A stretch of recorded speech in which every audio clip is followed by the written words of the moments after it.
Hi guys, welcome to the Best Kept Secrets podcast with me, your host Sharon Mwangi. On this podcast, my guest and I share our best kept secrets about a wide variety of topics.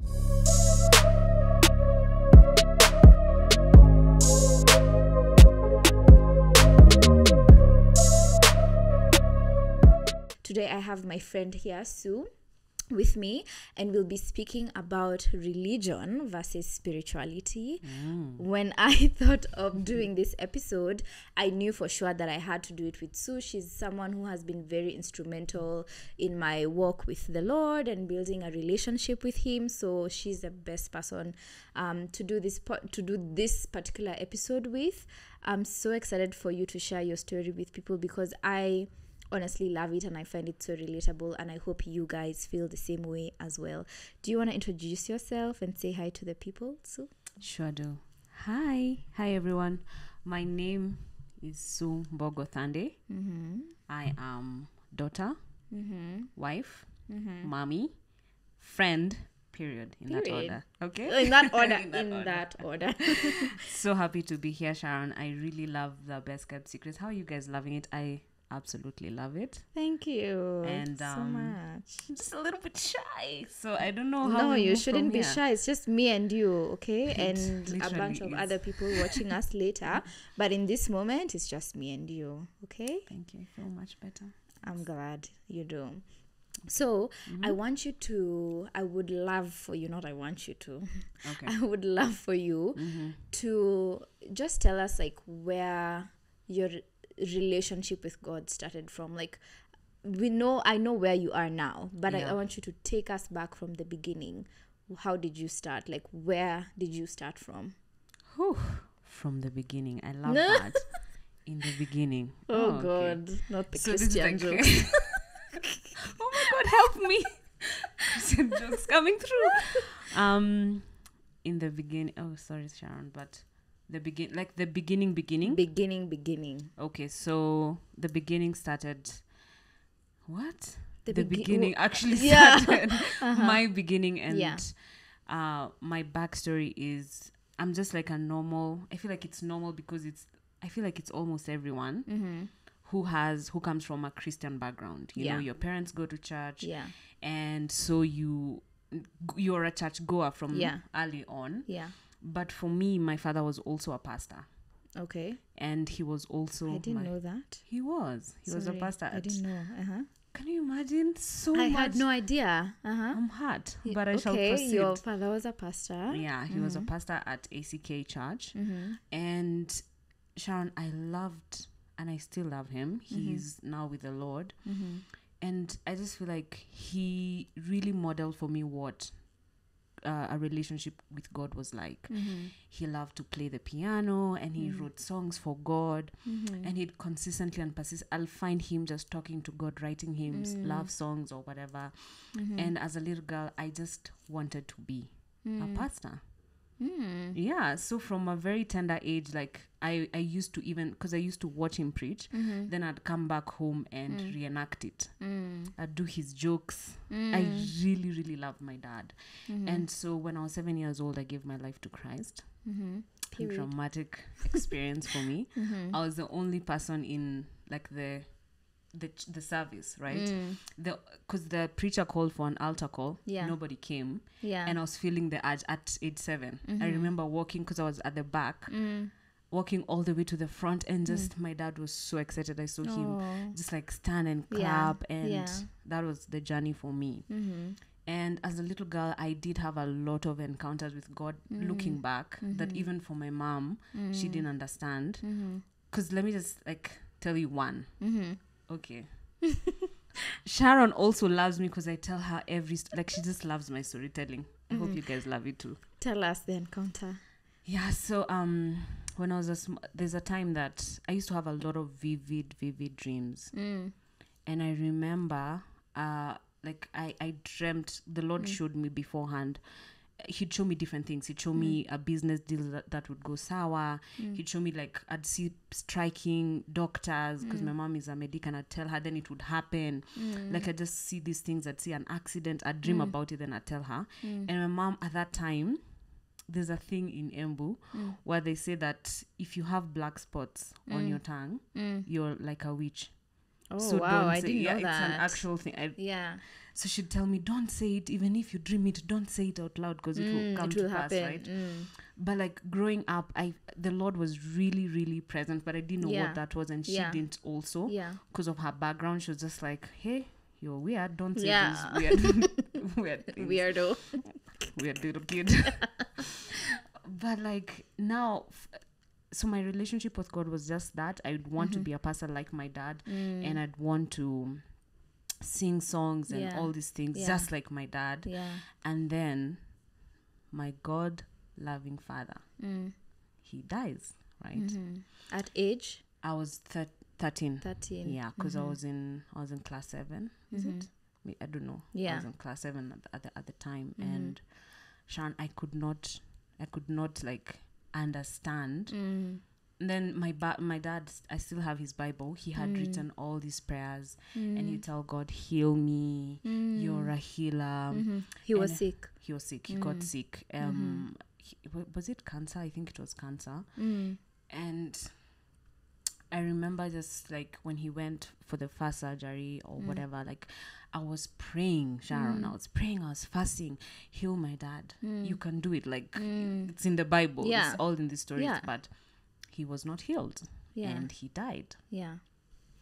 And I feel like that began like now what you would tell me with those big words, mental health words. Like I feel like that's actually really defined now me as a person, because when I was in class 8, I looked my brother in the eye and told him there's no God and I will never ever worship God. And I was just done. I was out. I was like, it's whatever. How can a good God? And you know, for like a pastor, you know that you're always giving, you're always in church, you're always doing these things. So I'm just like, I couldn't understand why God would do that, Sharon. Yeah.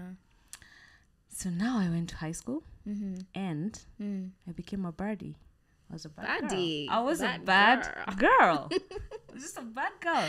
And I didn't care. And at What this do you point, mean by a bad girl? How are you a baddie? What were you doing? you know, bad Give girls. us the tea. Am I ready for the Are you guys ready for the secrets? Tell us. Being a bad girl for me, obviously in high school, looked like rebellion. It looked like boys, obviously. But I feel like it wasn't really bad. It's just like sort of like a phase. Yeah. But I really didn't care about God. Yeah. I honestly didn't. And so the first thing that I did is I stopped going to Protestant ACK church in high school, and I started going to Catholic. And to defy God, because I remember a friend of mine telling me, you know, you cannot go and receive the Holy Communion if you're not Catholic. I was like, really? I'll do it. And I was always on the line, like the priest would stand and I would be like, okay, it's my turn. The body of the Lord, I eat it. Like it was just, I had absolutely no regard for God. And then now we leave high school, and at this point, like I was so interested in, I was not really a Christian, Sharon. I was just pretending. Yeah. Right. So leave high school, and now Sharon, I was crowned. I was bad girl Sue, not like Cecile. I was a bad girl. Okay. I'm drinking, I'm doing drugs, and I just don't care. And at one point, because I used to feel so empty inside, and I just used to feel like unseen. Yeah. I was craving something. And so I was like, you know what? Maybe I should try and look for God. Maybe the God my father or like I knew is not the real God, because there's all these religions. Yeah. And so I was just like, you know what? I'm gonna change religion. And so I was like, okay, what are you gonna start with? At the time, and I really, really, really love the Islam religion. I just find the people just like really well put together. I love the brotherly love that is present And there. their dedication. The dedication was everything. So I remember just meeting this guy. He's called Mohammed. Babe, I'm sorry. I didn't tell you this part of the story. Baby's her husband. Baby's my husband. You guys too are babe. Maybe. So I remember like having conversations with this man, and he would really like I'd admire it, and he'd tell me about, you know, all these stories, and he'd try to tell me why the Bible is wrong, just, you know, that whole conversation. Yeah. And I was so interested. So I was like, you know what, I'm gonna be an Islam. And I was like, okay, great. It's Muslim. A Muslim, not an Islam. It's a Muslim. Yeah. Sharon with the just can we? Sorry. Muslim, not Islam. Yeah. Right. Okay. So I decided, you know what, I'm gonna pursue this. Islam. No, not Muslim. Yeah. Okay, great, thanks. I'm going to pursue Islam. Not Muslim. Yes. Great. Yeah. So I did that, and I remember meeting a sheikh at Java.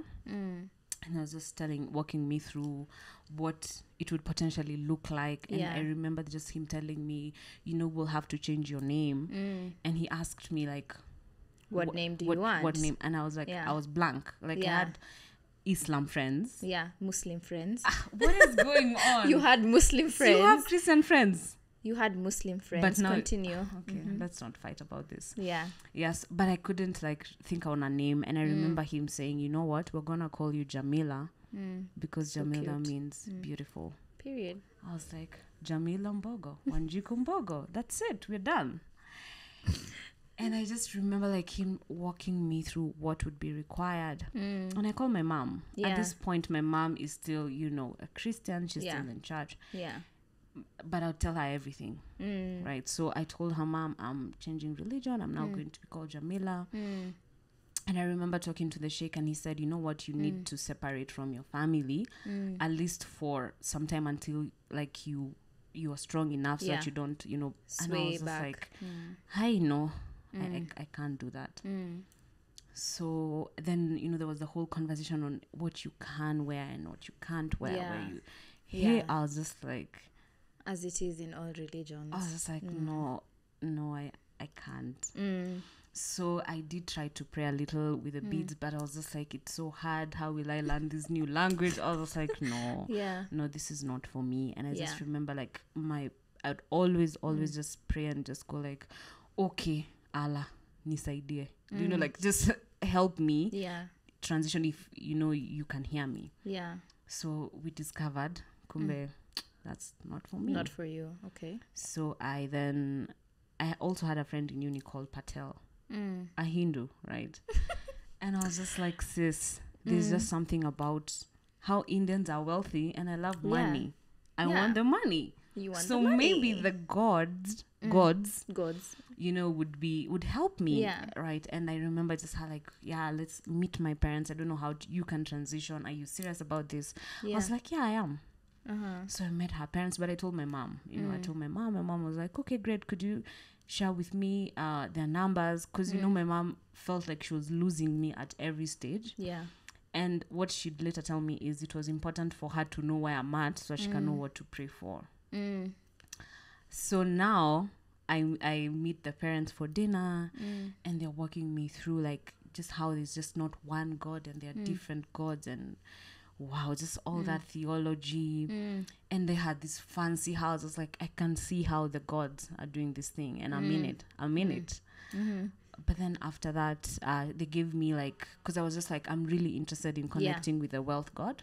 Yeah. So like just the god of wealth. The god of Sharon, stop it. Can Sharon just stop this? I'm just sorry. sorry. The god of wealth. Yes. The god of wealth. I wanted to connect with this god, and so they gave me like a small an idol, like a carving, and it was like a little elephant thing.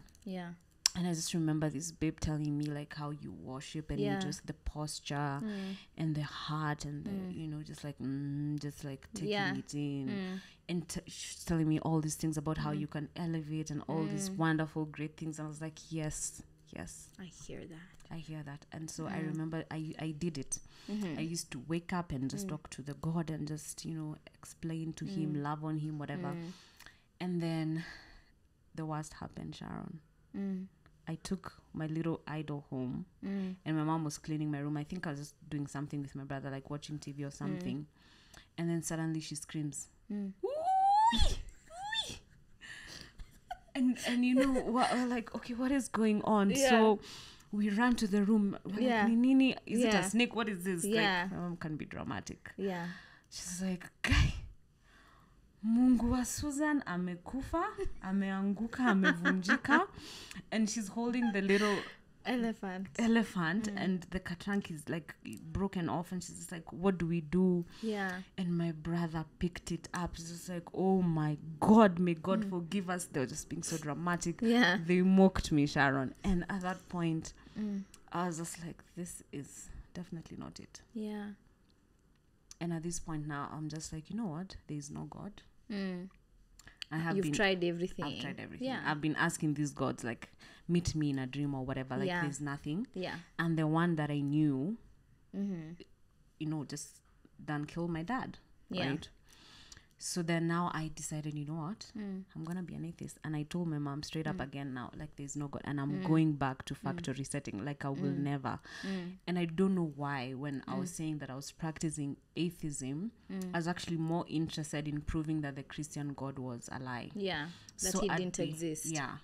I'd go and, you know, read through the scriptures, and, you know, you find how, like, in the Old Testament, you know, God was anti-women, you know, you're unclean, you're rolling. Then why did you give us the period? Like, what's wrong with you?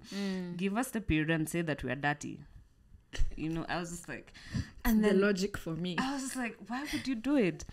And I remember, like, I just go online and find someone posting something about God, and I would attack them so much. Wow. And I realized, kumbe, I'm actually angry at this Yeah. Christian God, and I would try so much to just, like, tell people that this person doesn't exist, Yeah. and he's not there. So now fast forward to being so hurt, Sharon, and So just so I get this right, so all of this, you know, this self-discovery, quote unquote, that you were going through was because you were hurt, like you were in pain. So you were just trying to, like, find answers, basically. Maybe as a disclaimer, what I'd also like to say is I have never given anyone unquestionable loyalty. Like, that's not me. Yeah. I like to question everything. Yes. And so I feel like what happened with my dad did trigger some sort of pain, but also I was not, after all this discovery, I was just not willing to follow after religion that I couldn't prove. I hadn't experienced. Yeah, so now I'm just angry at my dad, and also I'm just curious, like, is there actually a God? Like, I'd read about all this, where do you go, nothingness, science, like, I tried everything. And then now, at this point now, I've done campus, still a baddie. Now I'm working in Stanbic Bank. Drink all the time. I was addicted to drinking, and at the time I didn't know it was an addiction, because you know, it's party life. You know, like, you don't just drink. You're just drinking, but kumbe that drinking was numbing something in me, right? So I was just drinking. I'm doing my drugs. I do the weed, and then one day, one of my close friends back then, she called me and she tells me, you know what, so can we meet for lunch? I was like, yeah, let's do it, because my lunch involved a bottle of wine. Then we go back to, like, it was just that was life. That was life for me. So we have lunch with this girl, and she tells me she's pregnant. And she asks me, because she was in school, she's like, could you help me with 20K? I go for an abortion. I held her hand. I was like, my sister, I sure will. You are not getting pregnant. You are not doing that. We need to have, you know, live life and do all these things. So we're actually walking back to the bank, so I give her the money. And it was over there. Where's this place? The one for Nation, because our bank was Kimathi Street. Just like up or two. And I remember doing the dance with a mad guy. I'm trying to walk. I thought he was drunk, and I also thought he's trying to hit on me. Because I was just like, what are you doing, bro? Like, so we do this dance, and eventually when we are, you know, together aligned, he says to me, kwani unafikiria we ni nani? Mungu aneka mtoto kwa tumbo, alafu we unataka kumuua. This is a stranger, and you've I'm tipsy. Never met. And the girl is also there, like, she's a witness to this. We were like 3 ladies. Even one of them was so shook. So bro, I'd be so shook. I was just like, what? I even thought I didn't hear it. He's like, I said, like he's just like Yeah. you Yeah. don't, you stop messing with God's plans Yeah. and you align with, like, he just gave me a speech. Then he sort of like snapped out of it and walked away. And my heart was beating so fast, and I called my mom. I'm like, oh my God, Mom, you will never believe what happened. And I'm telling her this story, and my mother took it upon herself to tell me how much I have deviated from the path. And she went on about, this is who you were before everything, and you need to go back to God, blah blah blah. So she sort of like led me to Christ at this point, and because I was scared, I was like, okay, oh my God, I made the prayer over the phone. I was like, like I was scared. But then, and I feel like this is now like the real, now authentic part of the relationship, because I was just like, okay, fine, you can speak through like a random person, great, you can pass a message, but you have been silent for all these years, right? Like, where have you been throughout all these things? Still angry. So I started going to church. I just hated going to ACK. I was just like, I hate it here so much. It's not for me. Like, so I then I guess I would stop going. Sharon, backtrack a little bit, because there was a man I was seeing. Was it really seeing? But he was really, really close to me, to my heart. And I remember this person just dying again. On me, he was young. He was like 23. And it just, I guess that was it for me, because I now really, really just went in for the drugs. I was just consistently high, consistently drunk. I was just quit my job. And on one of and I used to wonder, like, why can't God speak to me? Like, what is this? After I had that encounter with the mad guy, and I started going to church, I never stopped drinking. I never stopped going to the club. Like, I would still go. And sometimes if I have gone out on Saturday, then sorry, God, I'm not gonna show up. So I just had that relationship with God, and I used to feel so judged. There's a certain way people present themselves that makes you feel like you're dirty, you can't sit with us. I used to feel that a lot. When you'd go to church on Sunday. So I was just like, you know what, it's better that I don't go and just sit around. But I used to wonder, like, okay, you just spoke to me once, warning me. Then, like, you're not gonna say anything. Because I wanted sort of like an explanation.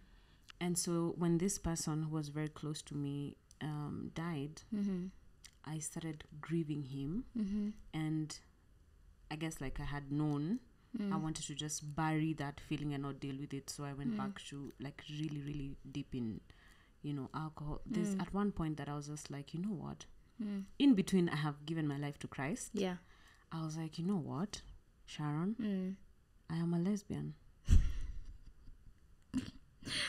The plot thickens. It thickens. And at some point, I even had, like, a girlfriend thing going on. Again, I just feel like I was really, really just wounded, right? Like, my story, I was just, like, really wounded and craving something. So one day, I invite my friends over. I buy for them the 5-liter wine. I get some, chaser, like a spirit thing. I get weed. And I was like, guys, come.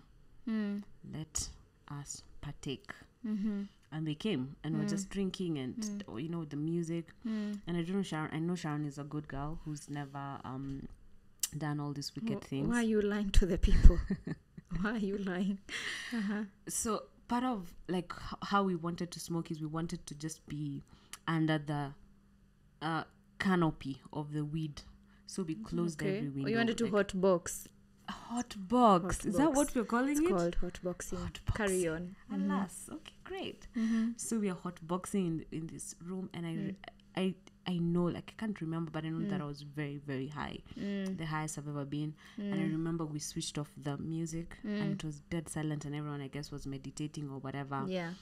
And while I was lying on the bed, were like five girls. Well, we were not, like, doing anything. We were just getting drunk, right? I remember hearing a voice saying to me, go to House of Grace. And I said, House of Grace? So I answer back. So you remember, it's like dead silence. So everyone is like, And I said, I don't know where House of Grace is. And this voice says, and these guys can't hear. It gives me sort of like the direction. It's at the petrol station, whatever. So I wake up. It was on a Friday night. So I wake up. There was such like an urge to do it. I wake up, I brush my teeth, I wash my hands, you know, do the spray thing, dress up, and I tell the girls, I'm going to House of Grace. And one of them just holds me down. It's like, are you losing your mind? Like, are you okay? Yeah. And they're trying to tell me that, you know, no, you're hallucinating. Yeah. And I knew with all of my heart that I needed to go. Yeah. So we all left to go to House of Grace, but only 2 of us went into the service. Yeah. Turns out there was an actual Friday service. Yeah. So we go in and we sit all the way at the back. And at this time, I'm wondering, did I what am I really doing? Yeah, why am I here? My friend is asleep. She's knocked out. Yeah. I'm looking at her, I'm laughing. I'm just like, oh my God. Yeah. And then I don't hear anything through the service. Like I'm just high, like I'm in the zone. Yeah. All I remember is the pastor says that randomly, God is saying that he anoints people. Yeah. And prays for them, and everyone has to go and be laid hands on. Yeah. And I wanted to leave. Of course, I was like, I don't want that. The anointing. I don't do it. Don't want the anointing. I don't want, right? But then because of the background, I knew that you don't leave church without offering. So I was just waiting for the offering, with Chomoka. Yeah. So we're sitting here at the back, and the pastor keeps saying, please, ushers, make sure everybody comes to the front. Yeah. I was just like, this is the worst position ever. And the ushers are pushing me and they're telling me, you know, because you're high, you don't want people to know you're high. You're trying to act normal. You just want to sit in the back and disappear. We walk Sharon to the front. My friend is so high, she doesn't know what's going on. Where are we going? And when it was my turn, this man just like, because he was just praying for people, like whatever, like it was random, I guess. Yeah. But when he reached, to me, he's slowed down and he started hearing God. And he was like, God told him to tell me that he loves me and he's okay with me. Yeah. Just like, he just, affirmed me. I can't remember, but it was, and I remember laughing. I wanted to cry, but the weed made me laugh. Like, so he's telling me all these great things, but here I am laughing. Yeah. And I just, Sharon, remember just feeling like, wow, kumbe, you actually see me. And you don't just see me, like perfectly. You see me as I am. And I remember at that point, I was like, okay. I feel seen. But that still didn't change. It's not enough. Like, great, you've seen me. Yeah. We still need to have further conversations. But at this time now, I was like, okay, dedicated. And then the pastor felt the need to just like draw me to himself and just like be my accountability sort of like person, and he would check on me and ensure that I go to church. Yeah. But I feel like your experience is very unique in that sense. Yeah. Because I think a lot of people don't have the same, like they're not taken in with such kindness and grace when they do go to church. Yeah. Because I can imagine someone else going to church like high or drunk. I don't think all people have had that experience. They were probably castigated. They were probably given some nasty looks, or they were probably made to feel like they are horrible people. So I like that there was that one pastor that was like, okay, I mean, I can clearly tell she's high, but it's okay, like keep an eye out for her, like make sure she's always coming. And but I feel like as Chris and Sharon, just to your point, we have really, really failed God. Yeah. We really misrepresent God. Like, I think so just too. Do that 100. Yeah. And I'm guilty of that, where I feel like I'm holier than thou. Like, there's a certain way that you should come and present yourself to God. Yeah. And so we actually were championing people away from God. And God is love, right? Yeah. And I remember staying in this church. Remember, I'm just a girl who is hurt, bleeding, addicted to, drugs and abuse. Yeah. And also that I wasn't coming, like, dressed correct. And I remember now when I started frequenting the church, some ladies, older ladies, Sharon. It's always the older ladies. It's always the older ladies. Pulling me aside and saying to me that I have a Jezebel spirit. Oh, not the spirit of Jezebel. What is even that, right? And I'm just like, what is that? Because What is that? Yeah, it's a manipulative, seductive spirit. Yeah. You are here to seduce the pastor. Yeah, with your red lipstick. Because Sharon, I love red lipstick from just like the get. Yeah. And I remember, because the pastor would like sidebar every Sunday. How are you doing? Yeah. But they wouldn't understand, because here is this girl with a short skirt and short dress, tight fitting, with a red lipstick, talking to the pastor after service. Jezebel is here to bring down the man of God, right? And I remember just feeling like, guy, what is this? Yeah. I was just like pissed. I was so pissed. I called my friend. I was like, you know what? Meet me in Tao. She came town. She's now saved, right? I got a friend, saved friend. Yeah. I was like, please meet me. She's like, oh, where? There's the casino. There's a casino somewhere in town. Can't remember the street. Over there, Standard, I guess. I don't know. And I remember just telling her, come up. She was so skeptical, like, why? It's a club, the demons. No, like, they're there. No, okay, seriously. But I just remember her coming up and finding me. Yeah. And I tell her, I want us to have a conversation. Yeah. But before we have a conversation, can you have something? And of course, because she's spiritual, she's just like, no, I can't eat or drink here. Like, and I'm like, okay, that's great for you. But for me, I'm going to drink. And before she had come, I told the waiter to give me 13 shots. Why did you need 13 shots? One for Jesus and all his disciples. Listen, Sue, what a nasty girl. So nasty. I was just like, this is for Jesus, and this girl is crying and crying. Her name is Belle. She's just crying frantically, and she's just trying to understand. This like, is for Jesus. Yes. This is for Thomas. Yes. This is for Judas. All of them. I'm just like, Lord, you know what?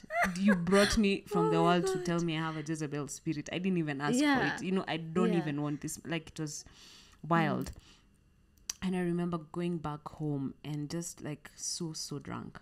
So drunk. We took a taxi, then Ubers were not there. Yeah. We took this taxi home, and I was so drunk, and I'd hear the voice that told me, go to House of Grace. Yeah. And the voice was saying, I love you. It was so loud. So in the Uber, I'm just like, don't tell me that. The guy is just like, what is going on? You know what I mean? Yeah. And I just, kept shouting and, just saying these things. And I feel like, Sharon, for me, especially with my journey with God, I've never had to show up as someone that I was not. Yeah. I was authentic in every season. Yeah. And at that time, of course, I was questioning him. I'd be like, okay, speak to me. Show me you're real. I'd read the Bible and I'll be like, okay, great. You are speaking to people in the Bible. Yeah. Speak to me now. Like, tell me something now in real time. Like, I want to experience you in real time. And I remember just telling like a pastor, there's one of the pastors there, and they told me, how dare you speak to God like that? You're disrespecting him. And again, I was just like, okay, see, he's a father, right? Yeah. Like, see, he loves me. Like, why can't we communicate? Yeah. He created us beings who can communicate. Why shouldn't I communicate with him?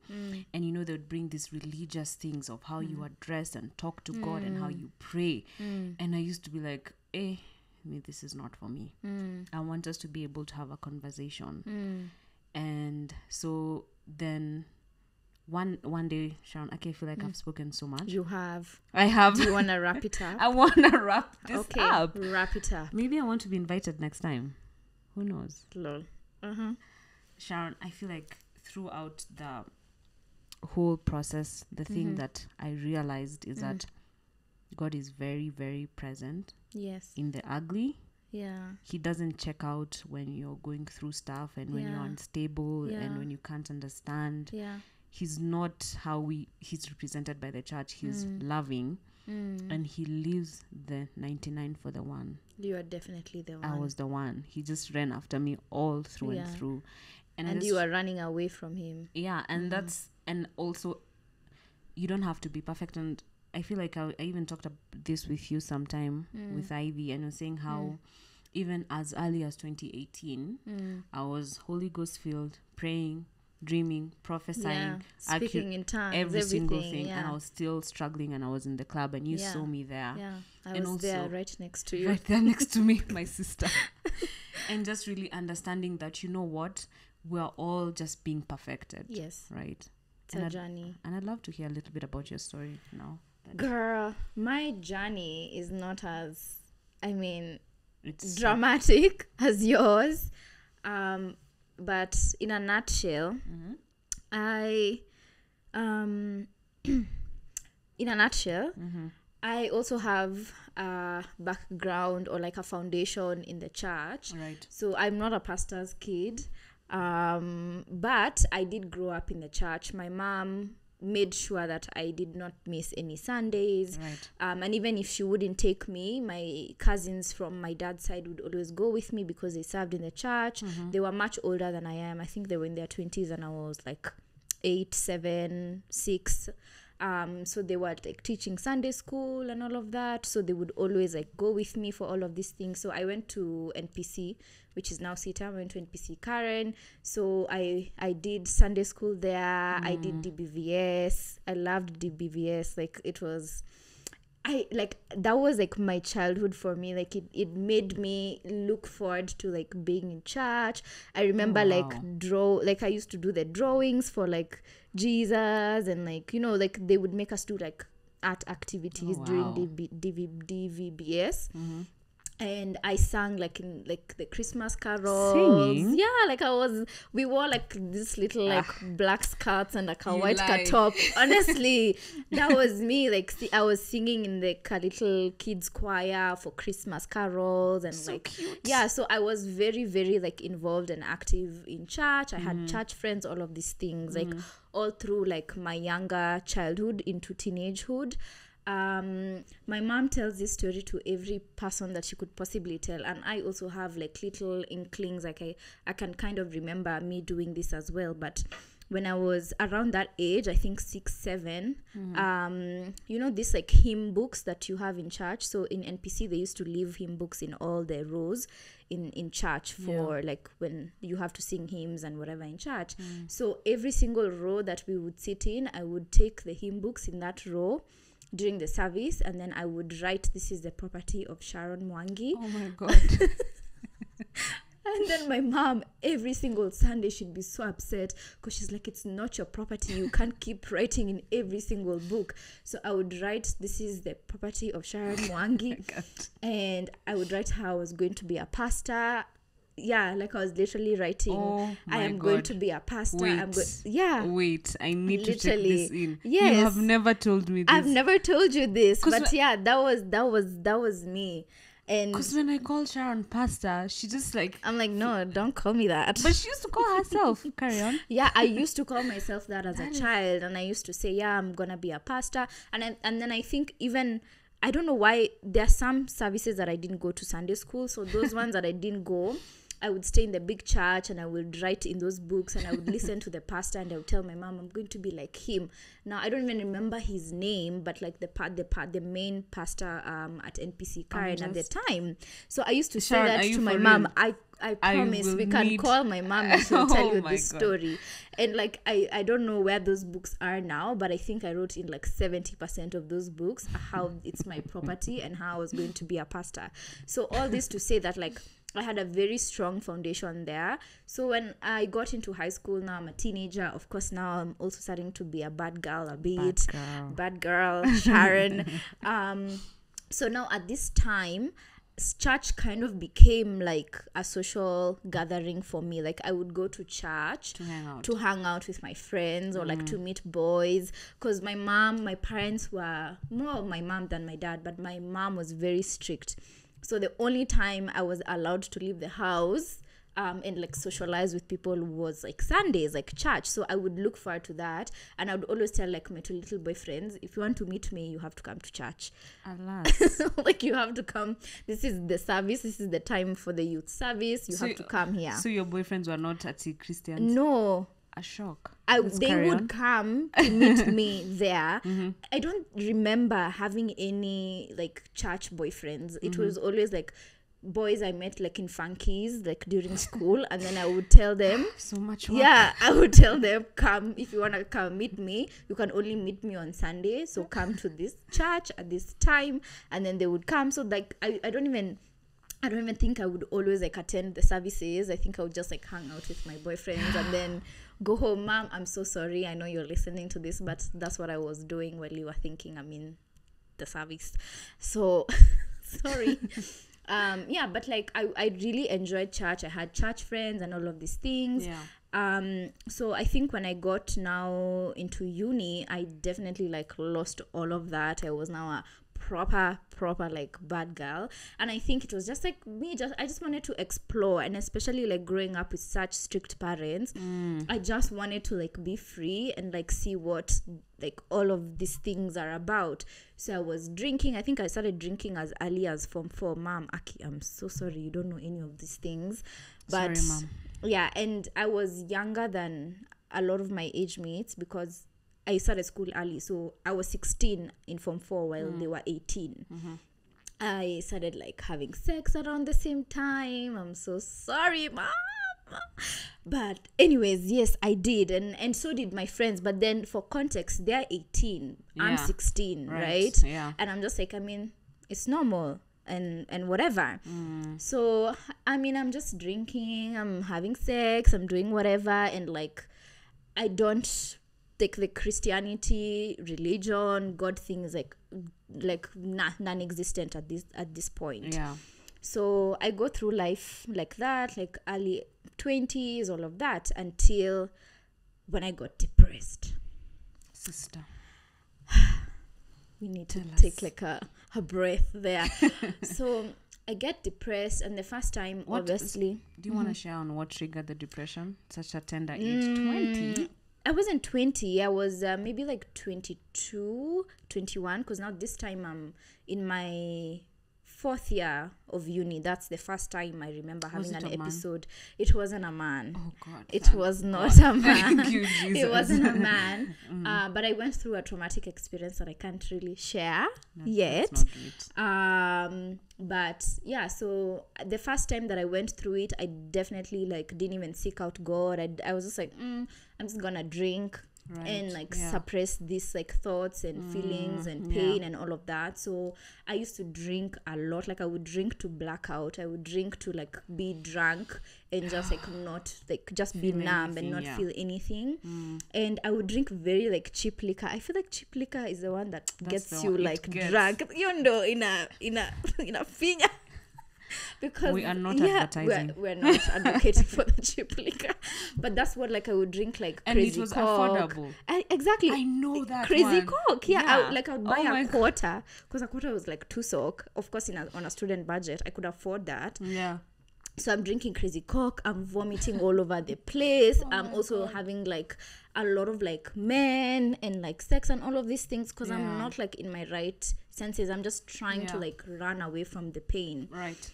And then that was after I went through this really dark time where I wouldn't leave my house, I wouldn't do anything, I would just watch Game of Thrones. I've shared this story on another episode actually. So now after I got through that out of that dark time, that's when I was now drinking a lot. Why Game of Thrones? The soft one, huh? No, it was just like I had 5 seasons. Judge Sharon here now. No, honestly, it was 5 seasons, and I was like, I wanna like binge watch, so I just binge watched all 5 seasons at once. So fast forward to now, I've graduated, I'm in my first job, and then I'm depressed all over again. Now I'm going through my second episode. This time I can tell, okay, I'm depressed. There's definitely something wrong with me. It's very dark right now. It's not looking the same. My brain is not okay. My mind is not okay. I'm not okay. So I just remember feeling so defeated with life, just feeling like, God, like, is this what you put me on earth to like feel? Like, am I like, you know, and then this time it was actually triggered by a breakup. So I just went through, time round it was a man. It was a man. So it's triggered by a breakup. I'm just going through a lot of like self-defeating thoughts, a lot of like self-esteem issues, a lot. Will you tell me off like? Yeah, I mean, he's not, I don't think you know him like that, but yeah. I feel like I know who it is. You know who it is, but I don't think you think it's who you think it is. Imagine I exactly know who it is, by the way. Okay, but let's we shall discuss. Okay. So that time I was like, okay, I think I'm gonna try this like God. Actually, I didn't even think intentionally that I wanted to try the God thing. It was just like, it was so dark and I didn't know how to get out of this place. And I knew that I didn't even enjoy alcohol, because there are people who enjoy it. Like, you enjoyed it. I didn't enjoy it. I didn't like how it tasted. I didn't like how I felt when I woke up. I didn't like any of that. And then I also come like from a background where my biological father was an alcoholic, so I am predisposed to alcoholism. And I was like, I don't want to go down that path, so let me not like deal with alcohol this time round. So I came home after a very long day of just feeling like I'm so done with this life thing. I don't want to try anymore. And then I just like, I didn't even know what I was doing. I didn't know what I was saying, but I just went on my knees and I prayed and I cried so heavily and so deeply. And I just told God, I just need you to take this pain away. I'm just tired of living life like this. I don't think this is how I was meant to live my life. And I can say that that's the first time I tangibly felt the presence of God. Like, I felt like an encompassing like hug, and I felt when I woke up off of the floor, because I was like on the floor, like dramatically spread across the floor, just like kneeling and just like crying so deeply. I stood up and I instantly felt like a load like lifted off my shoulders, and I felt much lighter. And I was like, God, okay, I actually feel better. I've felt your presence and I know you're real. And I mean, maybe me as a child had felt that, but I don't remember that. But that was the first time as an adult that I actually felt the presence of God. And I was like, yeah, he's definitely real. And then I just like started like now watching a lot more sermons and like worship. I love William McDowell. I would cry to his songs in the Sharon shower. Cries at everything. I cry at everything, let's leave but that. like in the shower, I would always come from work, because this job was, just injecting into my depression. I would come from work, I just listen to William McDowell in the shower, and I would just like cry in the shower. But there is such an unique place for me till Sharon today. will just call me, I was praying for you in the shower, and this is what the Lord is saying. Till today. I don't understand. I would cry in the shower. That's the time Kina Sarah Jakes and Pastor Mike Todd and Stephen Furtick were like on the rise. So I would really watch a lot of their sermons. I was always writing notes. Like, I'm working, but then they would always be in the background and I'm writing notes. And that's how I started getting like deep now, like in the things of God. That was in 2018, if I'm not wrong. And ever since then, which has been like 4 years now, I definitely have had like my fair share of like in and out. Not really in and out, but I have had moments of like rebellion. I have had moments where I have left the presence of God, because he never really leaves you. He doesn't leave you. It's like I have done that. But I can say for sure that I wouldn't want to live a life where I don't have a relationship with God. Love that. Like, that's one thing for sure. I can tell you that I'm never at peace. I'm never like if I don't have God, if I don't talk to God, like, I'm not at peace. And I think what my favorite thing about God is, like, once I started understanding the nature of who he is for myself, because I think a lot of myself. Exactly, because I think for a lot of us, we grew up in the church, we went to Sunday school, we did all of these things, but then as adults, we've not pursued a relationship where we're like, okay, what does this mean to me? What does a relationship look like? Let me read the word for myself. What is God saying? You know what I mean? So right now, like in this moment, what is he saying? And I think I do agree that the church has caused a lot of people a lot of pain, a lot of hurt, and we have misrepresented God in so many ways. And I think for me, I'm not the biggest fan of religion, but I am the biggest fan of God. And I think I would just urge everyone to question what you are taught, find him, like, go on that journey with him, like, come as you are. You don't have to be perfect. From both of us, like after hearing our stories. Yeah. You don't have to be perfect. Just Yeah. like, he loves you as you are. He loves you like in that Uber, drunk after taking 13 shots For him. naming each after a disciple. Right. And yeah, that's what I'd say. What would you say? So what I'd say is, and I just feel like I want to build up on a little on what you have said, Sharon, Yeah. that, question everything. Honestly, Yeah. God did give us a brain to think. Yeah. And I feel like the more you question and actually understand for yourself who God is, what he represents, what he's saying, Yeah. it's easy for you to give him your loyalty, give him your life, Yeah. as opposed to just doing it because, it's You've a family been expected thing. to, yeah. Our friends, but just really, really experiencing God.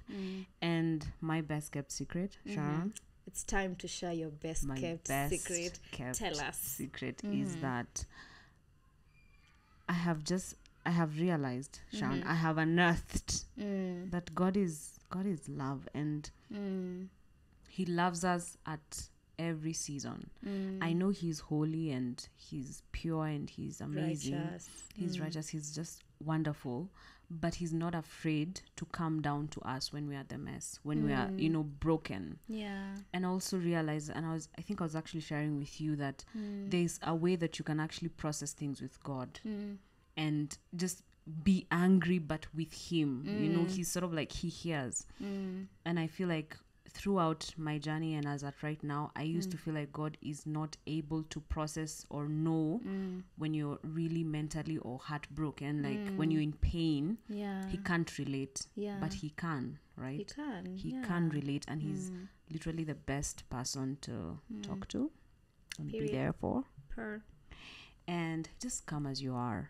And the problem is, us people who have experienced God, we try to mirror him, but sometimes we fail. It is amazing for you to just experience him for yourself and just be his friend. Yeah. When Sharon, when all these things were now over and I was just like, God, I'm gonna pursue you.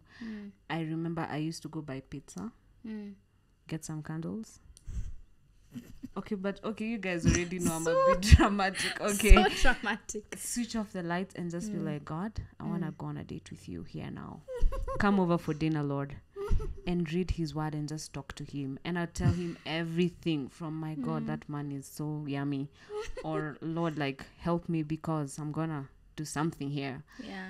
And I just feel like he has always been there. Yeah. And never to really run from him, Even after that walk of shame, just be like, God, Aki, things happened.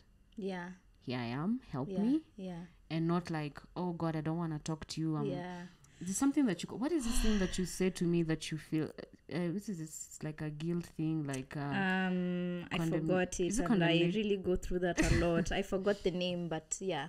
Yeah, it's just that feeling of just unworthiness. God makes us worthy. Sin consciousness. Sin consciousness. Pastor Sharon. But like, I just feel like just to really, really know that God loves you in that moment.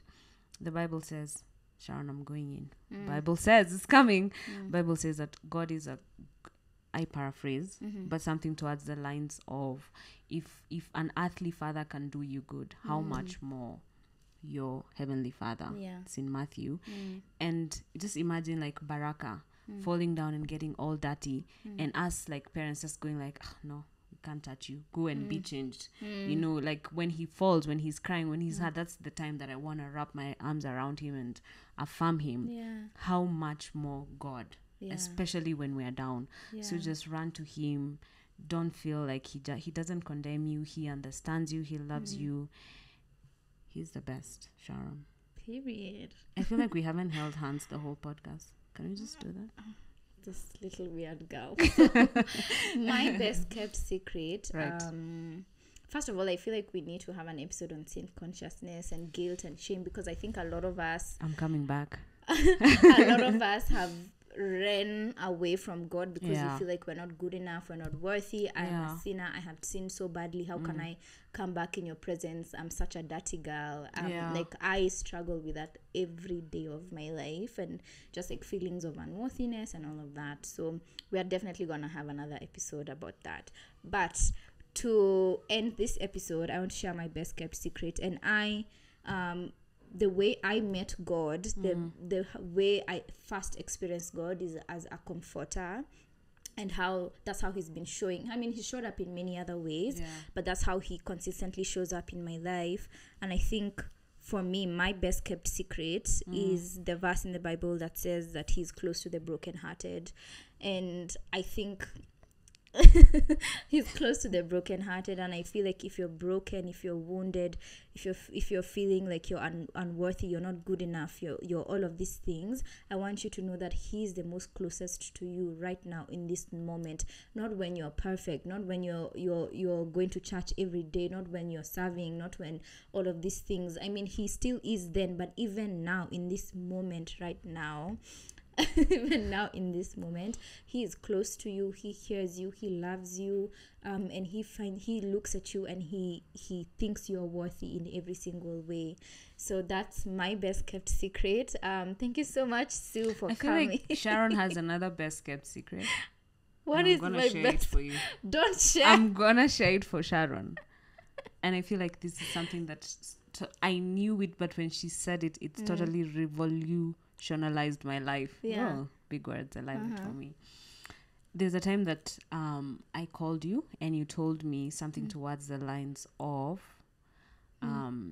you are getting your money. This is like, absolutely what? Just happening right now. I'm like, what? You told me how you had gone to get material for Epiphany to make your clothes, and you were really waiting on God to show you. Yeah. And like, just for Sharon, she's consistently saying to me how I'm waiting on God to show me the material. If I don't have a breakthrough with this thing, like, in fact, I feel like if there's something that would my best kept secret about Sharon is how she always says to me, has God told you? I'll be like, Sharon, I want to start a microfinance company. Great. Has the Lord told you? And to do it. Like your proximity and relationship with God, even through like the highs and lows. Yeah. It's the best kept secret about Sharon Mwangi. The real Sharon Mwangi is that one for what is the Lord actually. It's the fact. I will like that fabric story, that fabric that I ended up buying, that piece that we made actually didn't sell out as quickly as all of our other pieces. It actually really like moved very slowly, and I got very frustrated. And I realized it's because I had shared and had said all these like praises, how like God is the one who led me to it and whatever, and the enemy was like, oh, I'm gonna show you. I'm gonna show you. And even in that moment, I allowed the attack. Like, I was being like beaten down, and that's the time that I really doubted my business. When in this? February. Oh, okay. In February. And I think we even had this conversation, and I was telling you, like, I'm so frustrated with Epiphany, like I'm so done and whatever. And that's just after I have come praising God and saying all of these things. And like the enemy really, really, really tried me in that time, and he did not fail. We praise the Lord. But yeah, thank you. What do you mean he did not fail? Do you mean he didn't prosper? Succeed. Oh my God, scratch that. He did not succeed because Epiphany is still great and thriving. And does this still show you the material to buy? He still does. Every time I go, I pray before I go. And even if I forget to pray before I go, when I'm there, I'm like, God, please, like, show me, direct me, order my steps, like, help me find something good for the people. So the best kept secret is you can do life with God in every area. Okay, can we just talk about relationships? No, enough. Enough. I'm like chasing out now. Okay. But yeah, thank you so much for coming, Sue. Thank you for sharing your story with us. Thank you. I hope at least one or two of you related either to everybody. Me or to her. And yeah, I hope you enjoyed this episode. Looking forward to seeing you guys in the next episode.